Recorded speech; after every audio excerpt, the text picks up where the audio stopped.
Hello, how are you? Data modeling analysis.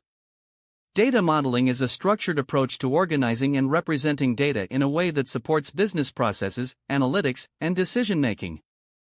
In today's data-driven environment, organizations generate massive amounts of structured and unstructured data from multiple sources like cloud systems, IoT devices, and business applications. Modern data modeling ensures this data is consistent, integrated, and usable across platforms. The process typically begins with a conceptual model, where key business entities and their relationships are identified. It then progresses to a logical model, which defines attributes, primary keys, and foreign keys.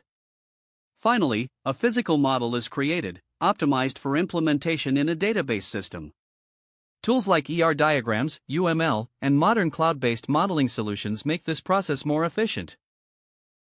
One of the latest trends in data modeling is the shift toward NoSQL and schema-less designs, which allow flexibility in handling unstructured or semi-structured data. Additionally, AI-powered modeling tools can now automate schema suggestions and relationship mapping, saving significant time. Effective data modeling leads to higher data quality, reduced redundancy, faster queries, and improved business intelligence reporting. It bridges the gap between technical teams and business stakeholders, ensuring that data truly supports strategic goals.